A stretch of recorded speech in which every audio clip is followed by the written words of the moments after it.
अब आपको ऐसा कुछ कमाल करना है कि प्रश्न खुद ब खुद आंसर बताए। यहाँ से आप दूध उठाइए और श्वेत में बोलेंगे क्या, श्वेतूध क्रांति। आपके एग्जाम में प्रश्न मिलेगा श्वेत क्रांति 2.0। आप बार बार क्या पढ़ रहे हैं, श्वेतूध क्रांति 2.0। आप कहीं ना कहीं तूद से या ऊद से आपका आंसर दूध के लिए बाध्य हो रहा। जीतेगा वही जो खेलेगा सही, अर्थात तरीका वही जो आपको जल्दी सिलेक्शन दिलाए। अगर आपको जल्दी सिलेक्शन लेना है तो और लोगों से कुछ अलग हटके करिए कि एक बार जो याद कर लें वो ना भूलें ना कंफ्यूज हों। नमस्कार, स्वागत है सिलेक्शन महाकुंभ में। आज हम सभी लोग बड़े ही शानदार तरीके से 23 सितंबर का करंट अफेयर पढ़ेंगे नहीं बल्कि याद करेंगे। चलते हैं सीधा क्लास में, एक एक करके याद करते हैं। कुष्ठ रोग से मुक्त होने वाला दुनिया का पहला देश कौन सा है? तो सही आंसर क्या है, जॉर्डन है। और इसको याद कैसे रखेंगे, यहाँ से जॉर्डन उठा लेंगे और कुछ ऐसा इनबिल्ट करके आप क्या बोलोगे, कुष्ठ रोग से जॉर्डन मुक्त होने वाला दुनिया का पहला देश क्या होता है। अभी तो हम लोग यहाँ के प्रधानमंत्री नियुक्त हुए थे, कौन, जाफर हसन। और हम लोग क्या बोले थे, जाफरडन हसन, अर्थात जाफर भी है और जॉर्डन भी है, निकल गया था। तो ऐसे यहाँ पर हम लोग रिलेट करके कुष्ठ रोग से जॉर्डन मुक्त होने वाला दुनिया का पहला देश। अब देखिए रोग संबंधित होते हैं और ये जॉर्डन या जर्दा समझा था, जर्दा कही के जब आप लोग तंबाकू खाते हैं ऐसे ऐसे कही के कैसे खाते हैं बताओ, उसके बाद ठोकर पीते थे ऐसे कही के, मतलब हम खात ना है ना ही कुछ समझ लिया। तो कहीं ना कहीं वो कौन सा रोग और फिर जर्दा से रिलेटेड, तो थोड़ा जर्दा जॉर्डन कही के रिलेट कर लिए हैं और रोग से, और ऐसे फॉलो में बोली हैं कुष्ठ रोग से जर्दा या जॉर्डन मुक्त होने वाला दुनिया का पहला देश। और जर्दा यानी जॉर्डन से आपका आंसर जॉर्डन जो यहाँ पर छुपा हुआ है, बार बार यही बोलना है। और ये कब कैसे मुक्त होगा, तो कहीं ना कहीं किसके द्वारा ये घोषित किया जाता है, WHO द्वारा घोषित किया जाता है। विश्व स्वास्थ्य संगठन, जिसका मुख्यालय कहाँ है, जेनेवा, स्विट्जरलैंड। और सभी का मुख्यालय हमने अच्छे से याद करा दिया है कि एक बार याद करें, न भूलें न कंफ्यूज हो। और इसकी स्थापना 7 अप्रैल 1948 में हुआ था, ये याद हो गया। अब देखिए कुष्ठ रोग को हम लोग क्या बोलते हैं, जो रोग होता है वो कौन से जनित, जीवाणु जनित होता है, और क्या होता है, विषाणु जनित होता है, परजीवी होता है, मतलब ऐसे सब करके तो सब हमने याद करवा दिया है कि क्या है कैसे है। तो आप हमने क्या कहा था, कुष्ठ रोग को हमेशा आप लोग को क्या बोलना है, कुष्ठ जी रोग। क्या बोलोगे, कुष्ठ जी रोग। और जी से हमें आंसर क्या निकलेगा, ये जीवाणु जनित है। और जीवाणु को क्या बोलते हैं, बैक्टीरिया बोलते हैं। तो आशा करते हैं जो लोग ये वायरस जनित, विषाणु जनित जो हमने तरीका याद कराया था, अगर वो एक बार याद कर लिए होंगे पूरा तो कभी भूल ही नहीं सकते हैं। और नहीं तो आज तक चाहे 4-6 साल से तैयारी कर रहे होंगे, आज भी कितनों याद कर लिए होंगे, कन्फ्यूजन बना ही होगा। और अगर अब भी है तो जाए के जीएस के प्लेलिस्ट में एक बार देख लें कि बार बार वही ना पढ़ना पड़े। और ये किसके द्वारा होता है, और इसका क्या बोलते हैं, लेप्रोसी बोलते हैं, या इंग्लिश में लेप्रोसी बोलते हैं। और इसके जो जनक थे, खोज बताए थे, हैंसन इनका नाम था, इसका हैंसन रोग भी बोला जाता है। ये सब बोला जाता है किसके थ्रू होता है, माइकोबैक्टीरियम लेस्प्रे बैक्टीरिया के द्वारा होता है। प्रभावित क्या क्या होता है, स्किन, त्वचा, नर्व सिस्टम मतलब तंत्रिका तंत्र, आइस आँख, और रेस्पिरेटरी सिस्टम मतलब श्वसन तंत्र। और ये सब हमने आशा करते हैं बता दिया। और ये जो बहुत इंपॉर्टेंट है, कौन सा रोग कौन से जनित है, ये जाए के आप लोग क्लास में देख लें। और गृह मंत्री अमित शाह जी ने श्वेत क्रांति 2.0 को लॉन्च किया है। तो सही आंसर क्या है, श्वेत का संबंध मिल्क अर्थात दुग्ध से है। अब देखें किससे है, मिल्क अर्थात दूध से है। सब टाइप में ऑप्शन लिख दिया जाता है, कहीं इंग्लिश हिंदी, तो आप लोग घबराएं ना कि कहीं भी कैसा भी ऑप्शन आए, हर एक के लिए आप तैयार रहें, मजबूत रहें। अब देखिए वैसे हमने इस क्रांति भी जितना है उस सबका भी हमने क्लास आपको दे दिया है। अब जैसे कुछ हरित क्रांति सबका पता है, खाद्यान्न से, गेहूं चावल से, ये सब नॉर्मल वाला याद है। लेकिन अभी हम पूछ लें मतलब बादामी क्रांति किससे है, तो थोड़ा कन्फ्यूजन होगा। और हमने कैसे याद कराया है, बादामी साला क्रांति, और साला से मसाला हो जाएगा। और ये साला क्या है, बदमाश है, अर्थात बादामी और साला रिलेट हो जाएगा। तो ऐसे हमने सबको रिलेट करवा दिया है। और जैसे स्वर्ण क्रांति किससे, बागवानी से, तो हमने क्या कहा है, स्वर्ण बाग क्रांति ही बोलो और बाग से बागवानी निकल जाए। तो यहू आपका एक प्लेलिस्ट में जाए, एक बार याद कर लें कि भविष्य में ना याद। अब इसको याद करते हैं, कैसे बोलेंगे, श्वेत क्रांति को क्या बोलोगे, श्वेतूध क्रांति। क्या बोलोगे, श्वेतूध क्रांति। और दूध या दूध आप लोग इतना तो का नाम है, आंसर निकाल लेंगे। और ये कौन सा है, 2.0 वाला है, अर्थात इससे पहले वो वाला रहा होगा। उसकी शुरुआत कब हुई थी, 1970 में, और इसके जनक कौन थे, डॉक्टर वर्गीज कुरियन जी थे। और इसका मुख्य उद्देश्य क्या है, दूध का उत्पादन, रोजगार, ये सब बढ़ावा तो है ही है, लेकिन मेन और मुख्य उद्देश्य इसमें ये इनबिल्ट किया गया है कि महिला किसान को मजबूत करना और एम्पावरमेंट करना और उनका रोजगार को बढ़ावा देना। ये किन महिलाओं के लोग हैं, जो लोग के पढ़ाई करते हैं और पढ़ाई के साथ साथ मैक्सिमम मजे मस्ती और मतलब जो कुछ भी होता है और ज़्यादा पढ़ाई पर ना देते हैं, सिलेक्शन ना हो, तो उनके लिए ये है। तो अब देख ले, इस वाले सेक्टर में जाना है या जॉब लेके बढ़िया मजा वाले में, इसलिए आप लोग फोकस करें किस पर, स्टडी वाले पर। और किसने किया है, गृह मंत्री अमित शाह जी ने। तो थोड़ा बुरा मत मानिएगा, निगेटिव नहीं बस, लेकिन हाँ बात तो सही है भाई, जॉब ना मिलेगा तो घर गृहस्थी का तो काम करना ही पड़ेगा, और जॉब मिल गया तो घर गृहस्थी काम बहुत कम से कम ही करे पड़ना पड़ेगा, खाली खनवे पानी में रह जाना पड़ेगा, नहीं तो जितना हो तो सब करना पड़ेगा। तो आपके अंदर चॉइस क्या करना है, और खेलेगा कौन, जीतेगा कौन, ये हमने पहले ही बता दिया। और भारत जो है दुनिया का सबसे बड़ा दुग्ध उत्पादक देश बन चुका था या बन चुका है, अर्थात अभी भी है। और मेन इसका कौन था, यही जो आपका श्वेत क्रांति आया हुआ था। पुर्तगाल सरकार किसके सम्मान में CR7 सिक्का लॉन्च करेगी, तो सही आंसर क्या है, क्रिस्टियानो रोनाल्डो। और इनको हम लोग क्या बोलते हैं, क्रिस्टियानो फुट रोनाल्डो या रोनाल्डो फुट।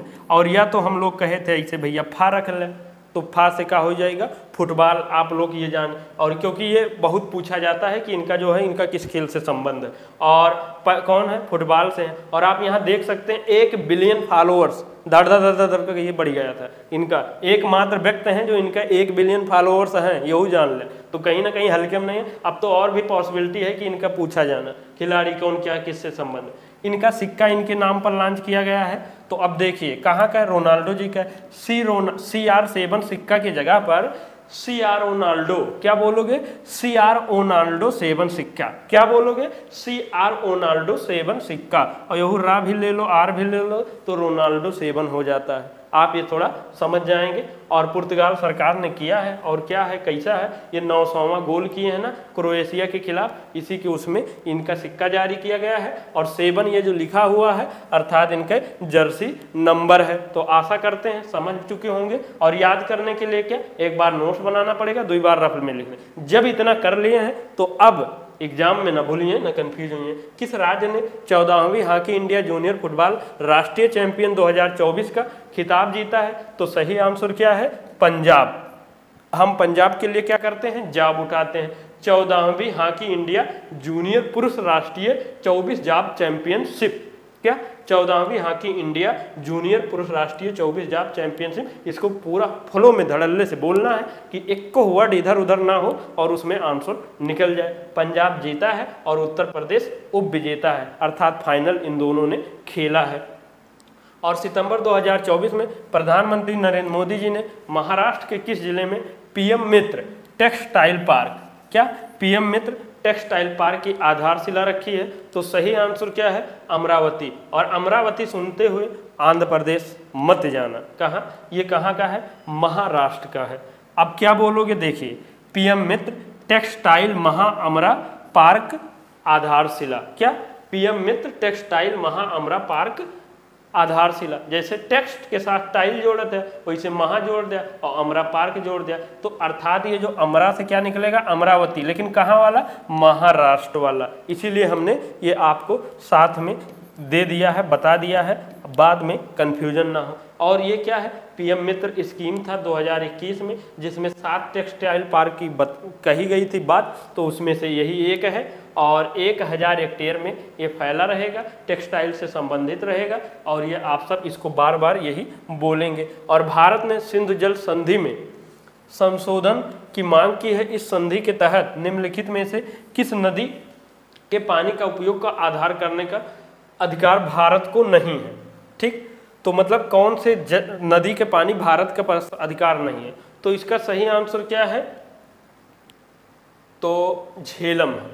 अब देखिए क्या है, 1960 में सिंधु जल समझौता होता है, भारत और पाक समझौता, इतना तो सबका पता रहता है, मैक्सिमम पता भी होगा, ठीक है।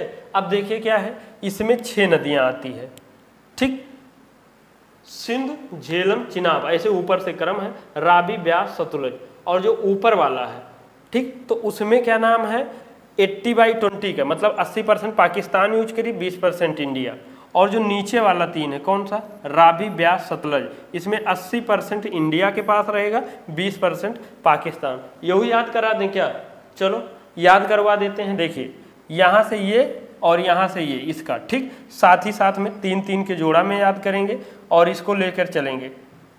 और उसके बाद क्या करेंगे, अच्छा चलिए छोड़ ही देते हैं, नहीं आप लोग का लंबा हो जाएगी, कहेंगे क्लास ही लंबा हो जाता है। ये यहाँ से उठाएंगे इतना तक जाएंगे, ये उठाएंगे, लेकिन इसमें लॉजिक है और लॉजिक आगे आपको बताएंगे जब आप लोग पूरा सपोर्ट करके शेयर करना बढ़िया से धड़ल्ले से शुरू कर देंगे। तो सिंधु, झेलम, चिनाब और रावी, ब्यास, सतलुज ये है। तो कहने का मतलब ये क्या कहा गया है कि भैया जब वो 1960 में हमारी आपकी बातें हुई थी, समझौता हुई थी, आज चल रहा है 2024, नियर अबाउट 64 वर्ष बीत चुके हैं। तो उस समय जो माहौल था, कंडीशन था, सिचुएशन था, स्थितियां थी, परिस्थितियां थी, सब अलग थी। अब बहुत चीज़ें बदल चुकी हैं और अब हम बदलाव चाहते हैं। और बदलाव की वजह ये भी रीजन है कि पाकिस्तान इधर उधर जनता है कुछ ना कुछ लगाए रहा था, तो हम चाहते हैं बिना युद्ध किए ही कुछ ऐसे युद्ध कर दें। तो उद्देश्य ये भी एक इनबिल्ट है। और क्या है, इंडिया क्या चाहता है, रिव्यू चाहता है और रिवीजन की मांग, मतलब वो का कह लीजिए। और जब ये दोनों के समझौता हुआ था तो इसमें मध्यता बीच के भैया एक समझौता कराने वाला तीसरा पार्टी के होते ना, नहीं तो मन में न करा कर। तो कौन था, विश्व बैंक था। इंडिया के पीएम उस समय पीटी जवाहरलाल नेहरू जी थे और पाकिस्तान के पीएम कौन थे, मोहम्मद अयूब खान थे। और बाकी ये आप सब समझ गए होंगे और कभी ये सब क्लास लेते हैं तो बड़े शानदार तरीके से याद कराएंगे। अभी ये तो जो आप देख रहे हैं ना, ये ट्रेलर है तरीका, पिक्चर तो अभी पूरा बाकी है, लेकिन आप देखना कैसा चाहते हैं वो आपके ऊपर डिपेंड है। किस राज्य सरकार ने पुण्य श्लोक अहिल्या देवी होलकर महिला स्टार्टअप योजना शुरू किया है, तो कहाँ का सही आंसर क्या है, महाराष्ट्र है। अब देखिए क्या है, एक योजना राष्ट्रीय पीएम विश्वकर्मा कार्यक्रम कहाँ हुआ है, महाराष्ट्र वर्धा में हुआ है। किसने किया है, पीएम मोदी जी ने किया। वहीं पर 2 योजनाएं, पुण्य श्लोक अहिल्या देवी होलकर, ये काफ़ी इंदौर की फेमस रानी है, इनके ही नाम पर बढ़िया क्या नाम है, महिला स्टार्टअप किया गया है। लेकिन ये कहाँ किया गया है, महाराष्ट्र में किया गया है। और 25 लाख वित्तीय सहायता इसमें दिया जाएगा कि आप आत्मनिर्भर बने, आगे बढ़ें, कुछ रोजगार करें। और कब ये करिए, जब नौकरी ना लागी तो। इसलिए काहे हमें सबके चक्कर में जाते हैं, नौकरी ले ले। और नौकरी लेना बहुत आसान है, बहुत सिंपल है। आप 6 घंटा अगर दे दें ढंग के, लेकिन कौन सा ये टाइम काटने वाला नहीं कि बस पढ़त है और शाम का पढ़त है कुछ ना पता। इसमें मेन रूप से फोकस यही होना चाहिए कि जो पढ़े हैं हमें कितना याद है, रिकॉल हम कर पा रहे हैं, वही पढ़ा हुआ माना जाएगा, वरना टाइम काटना माना जाएगा। अगर इतना भी दे रहे हैं आपका सिलेक्शन ये मान के चलिए हो ही जाएगा। और दूसरा कौन सा है, आचार्य चाणक्य कौशल विकास योजना। तो कहीं ना कहीं एक नमूना है कि कौशल विकास किया जाएगा युवाओं का 15 से 45 वर्ष के, और इसमें 1.5 लाख को प्रति वर्ष इनको विकास किया जाएगा कौशल। कि भैया जब ना पढ़ लिख पाया, आपो लोग क्या आएंगे, भैया लोग देख ले ना पढ़ लिख पाई बा तो यही सब में जाए पड़ी। इसलिए बढ़िया एक मज़ेदार नौकरी ले ला, फिर चाहे जैसा मौज करें। और हाल ही में ऑस्ट्रेलिया के मेलबर्न विश्वविद्यालय ने कहाँ अपना वैश्विक केंद्र प्रारंभ किया है, तो सही आंसर क्या है, दिल्ली। ऑस्ट्रेलिया ने इससे पहले एक डिग्नी विश्वविद्यालय था, उसका कहाँ खोला था, गिफ्ट सिटी गुजरात में खोला था। अब ये कहाँ खोल रहा था, एक मेलबर्न यूनिवर्सिटी कहाँ खोल रहा है, दिल्ली में। आप फॉलो के क्या बोलोगे, ऑस्ट्रेलियन मेलबर्न विश्वविद्यालय या मेलबर्न ऑस्ट्रेलियन विश्वविद्यालय, ऐसा भी कर सकते हैं जो आपको बेटर पड़े, ठीक। का वैश्विक कल्ली केंद्र या वैश्विक दिल्ली केंद्र कर सकते हैं, या वैश्विक कल्ली केंद्र, आपको जो बेटर पड़े, अर्थात ये दिल्ली में हुआ। और दूसरा क्या है, ऑस्ट्रेलियन डिकनी रात विश्वविद्यालय वैश्विक रात केंद्र। और रात से आंसर हम लोग का निकलता है गुजरात। और गुजरात में कहाँ, गिफ्ट सिटी में। और ये आप चाहें मेलबर्नली विश्वविद्यालय भी कर सकते हैं अपने यहाँ, जब इंडिया में इसका क्या नाम है, ब्रांच खोला जा रहा है। और हाल ही में IIT दिल्ली की सड़क सुरक्षा पर भारत स्थिति रिपोर्ट 2024 के अनुसार सर्वाधिक सड़क दुर्घटना में मृत्यु दर वाला राज्य कौन सा है, तो इसका सही आंसर क्या है, तमिलनाडु। देखिए थोड़ा इसमें दुर्घटना के बाद मृत्यु भी हो रहा और इस समय बहुत दुखद भी है। और अभी हमारे भी आसपास में बहुत खास मित्र का भी हुआ है, मतलब घर परिवार के ही। तो ये थोड़ा ऐसे में भी है, अजीब भी है और नहीं भी होना चाहिए, इसलिए हम लोग को आपको संभल के चलना चाहिए सारी सब चीज़ें। और थोड़ा यहाँ याद हम करवाने के उद्देश्य से थोड़ा हो सकता है हंसी मजाक में भी चला जाए, लेकिन इसको निगेटिव नहीं लेंगे। तो क्या है, यहाँ तमिलनाडु है कि मतलब IIT दिल्ली के जो सड़क सुरक्षा पर भारत स्थिति रिपोर्ट जो 2024 के अनुसार है, सर्वाधिक सड़क दुर्घटना में किसका, मिलन मृत्यु वाला राज्य, मतलब जो मृत्यु हो रहा है उसमें सर्वाधिक किसके क्षेत्र में हो रहा है, मिलने। आप कहीं भी आ जा रहे हैं तो मिलने ही तो जा रहे हैं किसी से। अब वो वाला मिलना मत समझ लीजिए, आप लोग एक समझ लेते हैं, तो कहीं ना कहीं किसी से हित मित्र या किसी कार्य से किसी को टाइम दिए मिलने जाना है, तो अर्थात सर्वाधिक सड़क दुर्घटना में मिलन मृत्यु वाला राज्य, और मिलन से या मिलने से हम लोग का आंसर निकलता है तमिलनाडु। समझ रहे हैं ना, सर्वाधिक इसी के चक्कर में, क्योंकि दिमाग में कुछ और चलत है, खुशी और ही रहती है, तो कहीं ना कहीं इसके वजह से भी ये दुर्घटना होती है, मृत्यु हो जाता है, मतलब ये याद कराने का तरीका है। और दूसरे नंबर पर कौन है, तेलंगाना है। और जब इस सब में रहते हैं तो थोड़ा गाना साना भी गावत रहा था, मस्त रहा था, तो भी एक पॉसिबिलिटी बन जाता है। और तीसरा क्या है, छत्तीसगढ़ है। अब छत्तीसगढ़ को कैसे याद करेंगे, 30 मान लें, अब यहाँ से आप रिलेट कर लेंगे, ज़्यादा कुछ नहीं कहेंगे। और मिनिमम सबसे ज़्यादा कम कहाँ है, बिहार में और पश्चिम बंगाल में है, वेस्ट बंगाल में। यहाँ पर आप लोग ये भी एक समझ सकते हैं क्यों कम है, कम होने का क्या वजह है, आप कमेंट में हमें बताएं। और हमें तो लग ही रहा है इसी के वजह से ही होगा। और हाल ही में केंद्र सरकार ने किस अंतर्राष्ट्रीय सीमा पर बाड़ लगाने, या हम लोग एक इससे पहले ये पढ़ चुके हैं हम लोग, क्या इसको बोले थे, फेंसिंग लगाने के लिए 31 हजार करोड़ रुपए की बजट जारी किया गया है। तो सही आंसर क्या है, म्यांमार। जब इसकी बातचीत चर्चा हुई थी तब क्या नाम है, हम लोग पढ़े थे, और क्या बोले थे, फेंसिंग मार, क्या फेंसिंग मार, मार साले, मार फेंक के, या फेंसिंग मार या बाढ़ मार, ठीक। और आप बोलोगे क्या, अंतर्राष्ट्रीय सीमा पर बाढ़ मार या फेंसिंग मार पहल, या जो कुछ भी है, ठीक। तो म्यार से आपका आंसर निकलेगा। कहाँ की बात किया जा रहा है, म्यांमार की किया जा रहा है। उद्देश्य क्या है भाई, यहाँ से कहीं ना कहीं तस्करी, आवागमन, चोरी चमारी या जो कुछ भी जितना हो सकता है सारा सब कुछ, कोई मान लीजिए असलहा या कुछ 2 नंबर के प्रोडक्ट इधर से उधर होने के, इसी के उद्देश्य से ये लगाया जा रहा है। और म्यांमार कहाँ है, ये इंडिया का क्या है, पूर्वी छोर साइड में है, ठीक। ये पूरा म्यांमार आ जाता है। इसकी सीमा कितनी है, 1643 के। यहीं पर बाढ़ या फेंसिंग लगाया जाएगा, अर्थात कंटीला तार समझ लें, ठीक है। और हाल ही में संपत्ति क्षति वसूली अधिनियम लागू करने वाला तीसरा राज्य कौन सा है, तो सही आंसर क्या है, उत्तराखंड। संपत्ति क्षति वसूली मतलब ये कहना क्या चाह रहा, आप संपत्ति के क्षति करी है, नुकसान, तो ओकर भरपूर रूप से हर्जाना देबो या वसूल करबो, या जबरदस्ती कौन जाएगा, बुलडोजर वाले बाबा आपसे ले ले हैं। और सही भी है, अगर आप किसी प्रकार से कोई क्षति नुकसान पहुंचाते हैं, आप धरना दे रहे हैं, आप सिस्टम से दीजिए, कोई आपत्ति नहीं, लेकिन अगर आप सरकारी संपत्ति या निजी संपत्ति को नुकसान पहुंचे बाबू, तो दिक्कत हुई।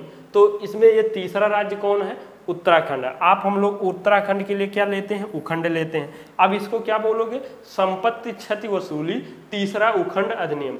पढ़ते हैं ना, कोई चीज़ के पहला अधिनियम, दूसरा अधिनियम, तीसरा, तो हम लोग फ्लो में और इसमें क्या बोलेंगे, संपत्ति क्षति वसूली तीसरा उखंड अधिनियम। क्या, संपत्ति क्षति वसूली तीसरा उखंड अधिनियम, अर्थात जो तीसरा लागू करने वाला राज्य है वो उखंड है। उखंड मतलब उसे उत्तरा और खंड से खंड हो जाएगा, ठीक। और फर्स्ट राज्य किसने लागू किया था, हरियाणा ने। दूसरा अपन यूपी, जो बुलडोजर बाबा हैं, ठीक है। और संपत्ति जो तीसरा क्या, यही सरकारी हो निजी हो, मुआवजा भर भर के वसूल जाएगा, ठीक। अब जितने भी थे हमने सब रिवीजन करवा दिया है, और सिलेक्शन आपका तभी हो सकता है और होगा जब आप रिवीजन करेंगे। उद्देश्य एक ही होगा, आंसर याद करना। और बार बार हम कह रहे हैं, आप रट ले कुछ भी करें, आंसर याद होना ही चाहिए।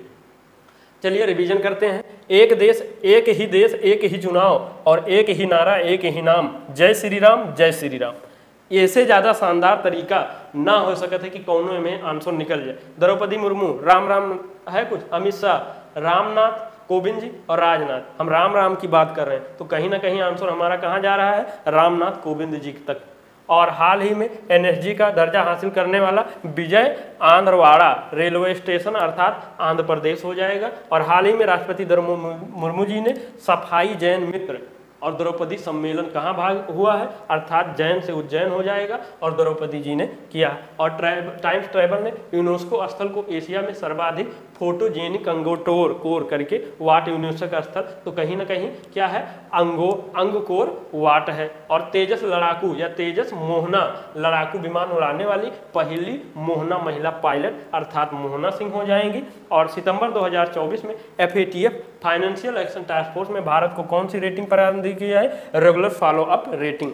और हाल ही में वर्ष 2024 का छठा यूनिकॉर्न कौन था, छठ मैया थी। क्या, छठ मैया, अर्थात छठा से क्या हुई है, छठ से छठा हुई है और मैया से या मनी व्यू हो जाएगा। आप बोल के दिखाओ अगर एक आपको याद है। और हाल ही में सूखे से प्रभावित समुदायों की सहायता के लिए 20,000 हाथियों को मारने की जिम्बा किसने ली है, और जिम्बा मतलब भैया बाबू का होता है जिम्बाब्वे। और हाल ही में चर्चा में रहा ब्लाइंड साइट न्यूरालिंक डिवाइस का संबंध किससे है, तो सही आंसर क्या है, ऑलरेडी न्यूरालिंक। और हाल ही में ECPM की रिपोर्ट अनुसार सकल घरेलू उत्पाद में योगदान देने वाला महाराज्य कौन है, शीर्ष महाराष्ट्र है। सब हो गया। अब आप लोग के लिए ये नंबर दिया गया है, किसी प्रकार के लिए आप यहाँ संपर्क कर सकते हैं। कोर्स, क्लास, PDF, कोई लिंक। और आप लोग की कमेंट आ रही है क्लासेज लाइए GS की, मैं लाऊंगा और ज़रूर लाऊंगा, लेकिन आप लोग सपोर्टिव होइए। 1 मिनट पूरा क्लास जैसे देखते हैं, 1 मिनट हमारे लिए भी लाइए, कमेंट में करिए और उसके बाद उत्साहवर्धन लोगों तक शेयर करिए, जरूर क्लास आएगा। और जो लोग पहली बार क्लास कहीं से किसी प्रकार से मिल गए तो अब ना मौका हाथ से जाने दे, सब्सक्राइब कर लें, बेल आइकन हिट कर लें कि मतलब अब ये तरीका फॉलो करना शुरू कर दीजिए। और लाइक शेयर हमारे उत्साहवर्धन के लिए करेंगे और अपने लिए करेंगे कि और भी क्लासेज आए। और जो टेलीग्राम चैनल से नहीं जुड़े हैं भैया जुड़ जा, वहाँ से सारे PDF लिंक कोई मिलते रहते हैं। और इंस्टाग्राम से भी जुड़िए और इन्हीं सब शब्दों के साथ में हर बार की तरह दिल की अनंत गहराई से हर जुड़े रहने के लिए बहुत बहुत धन्यवाद। जय हिंद, जय भारत।